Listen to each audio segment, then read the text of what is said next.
போக்கு கோவணம் சாத்தி. அப்பெல்லாம் கோவணம் தான், எல்லாருமே அடியார்கள் அனைவரும் கோவணம் தான் அணிஞ்சு கொண்டு வந்தாங்க. நம்முடைய அமர்நீதி நாயனார் புராணத்துக்கு எதை கொண்டு வந்தாருங்க?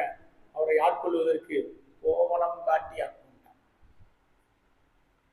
கோவணம் காட்டி தான் அமர்நீதி நாயனார் ஆட்கொண்டார். பெரிய செல்வந்தர். அப்பவே அந்த காலத்திலேயே அமர்நீதி நாயனார், இன்னைக்குதான் அவரை பார்த்துதான் பின்னாடி இவங்க எல்லாம் பின்பற்றி இருப்பாங்க போல, ஜவுளி கடையும் நகை கடையும் ஒரே இடத்துல. அன்னைக்கே அமர்நீதி நாயனார் அப்படி வச்சிருந்தாருங்க. பழையாறை வடுதலையிலேயே வச்சிருந்தார். அதுக்கப்புறம் அங்க அடியார்கள் ரொம்ப குறைவு வருவது, பழையாறை வடுதலைக்கு வருவது ரொம்ப குறைவு.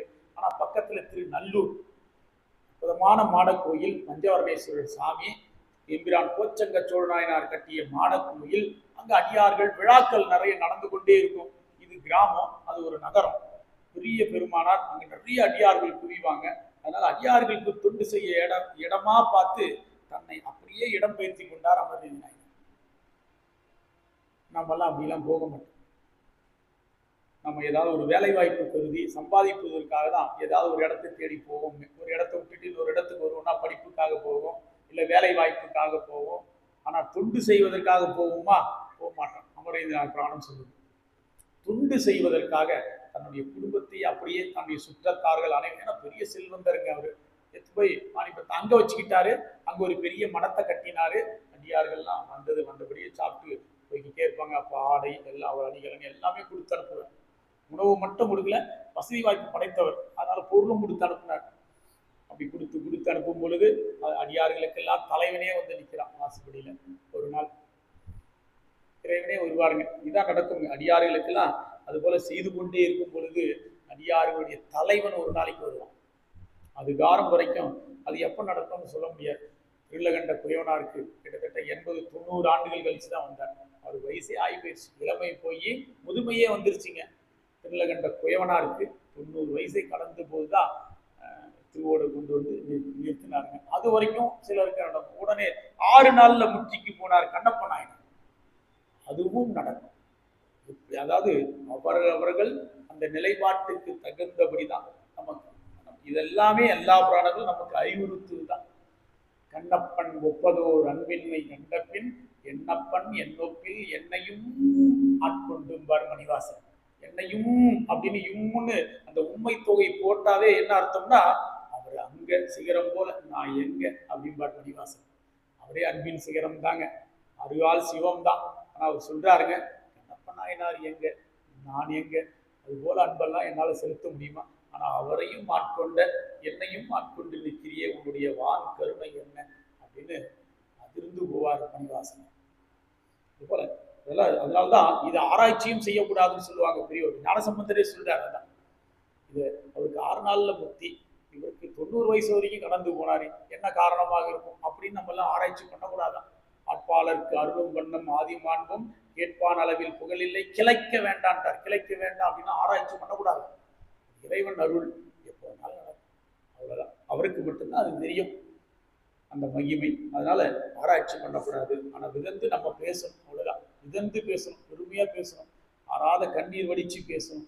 இது மட்டும்தான் நாம செய்ய வேண்டிய செயல் அப்படிங்கிறது. இங்க கோவணம் சாத்தி பெருமானுக்கு அழகுபடுத்துறாங்க. போக்குன்ற கோவணமும் சாத்தி ஏந்தி இரட்டை ஞான் பண்டிகை இறுக்கி, இந்த இரட்டையாகிய அரைஞான் பட்டிகை இந்த இடுப்புல கட்டுவாங்க.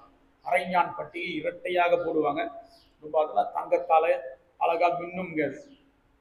வண்டு இறைக்கும் நாள் மலர் குஞ்சி வேந்து, வண்டுகள் ஒலிக்கக்கூடிய அண்டலந்த மலர் மாலைகள் கொண்டையாக சாத்துறாங்க முடி தலையில. அடுத்து சொல்றார், கற்பகம் புதுமலர் சிகிழிகை மலைந்து, கற்பகத்தின் புதிய மலர்கள் வேலுலகத்தில் இருக்காங்க இல்லையா, கற்பக விருட்சங்கள் நிறைய மலர்கள் இருக்கும், அதை சூடுறாங்க.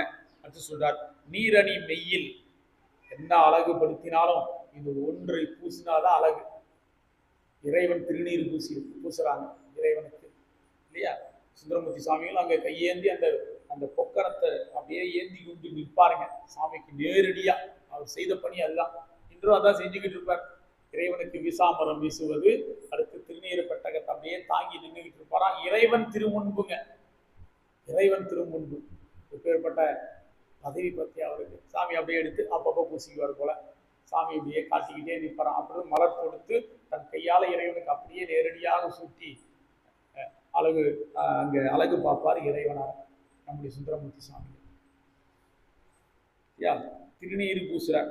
நீரு தரித்த திருமேனியில் சாந்தம் மான்மதம் தன் பனி நீர் அலாய் சென்ட் எல்லாம் போடுறாங்க சாமிக்கு. சென்ட் எல்லாம் இன்னைக்கு இருக்கிற டூப்ளிகேட் சென்ட் இல்லை, அன்னைக்கு எப்படி போடுறாங்க பாருங்க. சந்தனத்தோடு அதுல நல்ல வாசனை உள்ள கலவைகள்லாம் அகில் சந்தனம் இதெல்லாம் வாசனை உள்ள மரங்கள். அகில்ங்கிறது ஒரு மரம்ங்க, மரப்பட்டை. அதுலேருந்து எடுத்தாங்கன்னா அது குங்குளியத்தோடும் கலந்து போடலாம். அது கூலித்தோடு போடும் பொழுது பார்த்தீங்கன்னா வாசமாக இருக்கும். அந்த கிருமிகள்லாம் போயிடும், நோய் நொடிகள்லாம் அண்டாது. நமக்கு அப்பர் சாமி ஞானசம்பந்த பெருமான் காலத்தில் பதிவு செய்வார் பாருங்க. சந்தமா அகிலோடு சாதித்தே கம்மரம் உந்துமா முகலியன் கரையினில் உமையும். கரையினில் வந்த அந்த பொன்முகலி ஆற்றில் அப்படியே அடித்து கொண்டு வருமா, சந்தன கட்டைகளும் அகில் கட்டைகளுமாக அப்படியே அடித்துக்கிட்டு கதையில ஒதுக்கி அடிக்குமா ரெண்டு பக்கமும். ஏன்னா காடுலேருந்து அருவி போல விழும் பொழுது அந்த கட்டைகளை மரங்கள்லாம் சாய்ந்து அதோட அடிச்சுக்கிட்டு வருங்க. அது அதோட கலந்து குளிர்ந்த பனி நீரை, பன்னீர்னு இப்ப சொல்றோம், அதெல்லாம் கெமிக்கலுங்க. அன்னைக்கு மூலிகையால் செய்தப்பட்ட பன்னீர், அதை அது கூட போட்டு தடவி நல்லா பூசுறாங்களாம், இறைவனுக்கு அழகுபடுத்துகிறார்கள் அப்படின்னு அங்கு சொல்றார். அடுத்து சொல்றார், இரண்டு செஞ்சுடர் நுழைந்தது இருந்தால் என்ன, இணைமணி குழை காதில் சுருண்டுதோடு பொன் குண்டலம் திணி இருள் துறந்து தோற்புறம் உள்ள மருண்ட தேவரை பரமென மதிப்பவர் மையல் வல் இருள் மான் இருண்ட கண்ட மேல் முழுமதி கூத்தென இணைத்த கண்டிகை சாத்தி. இணை மணி குழைக்காதில் இரண்டு செஞ்சுடர் நுழைந்தது இருந்தாலென, அதாவது அந்த இறைவனுக்கு அந்த இரண்டு காதுகளிலையும் அழகிய சங்குகள் குழைகள் திருச்செவியில தொங்க விடுறாங்க. அது எப்படி இருக்குன்னா, இரண்டு சுடர்ங்கிற, சுடர்னாவே சூரியன் சந்திரன் அப்படின்னு அர்த்தம்ங்க. இரண்டு அந்த சூரியர்கள் குடி புகுந்து இருந்தார் போல இருக்கா அந்த அந்த காதுல அழிக்கக்கூடிய சங்கு குலைகள், அது போல அவ்வளவு பிரகாசமா இருக்கான்.